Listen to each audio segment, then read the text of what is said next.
ভাই আমি একটা কথা বলেছি, কথাটা ভাইরাল হয়েছে অনেক। মানুষ মানুষের অবস্থানকেই ভালোবাসে, মানুষ কখনোই মানুষের অন্তঃসত্ত্বাকে ভালোবাসে না।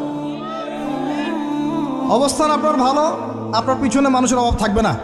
আজকে আপনার ক্ষমতা আছে, পাওয়ার আছে, খ্যাতি আছে, ইত্যাদি আছে, মানুষ দেখবেন পিছনে ঘুরঘুর করছে, ঘুরঘুর করছে, এবং এরা কিন্তু সবাই সবার স্বার্থেই ঘুরঘুর করছে। এর বাইরে আল্লাহ পাক কিছু মানুষের মনে আল্লাহর পক্ষ থেকে মহব্বত দেন, এটা আলাদা বিষয়। এটা শুধু ধার্মিকদের ক্ষেত্রেই সম্ভব। ওই দুই ব্যক্তি যারা আরশের ছায়া ছায়া পাবে, যারা একে অপরকে আল্লাহর ওয়াস্তে মহব্বত করেছে, তাই না? অতএব আল্লাহর পক্ষ থেকে একটা মহব্বত থাকে, এটার কোনো স্বার্থ থাকে না, নিঃস্বার্থ ভালোবাসা।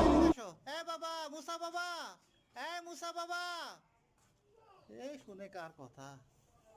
এদিকে আসো, নিয়ে আসো কবুতর, নিয়ে আসো এদিকে।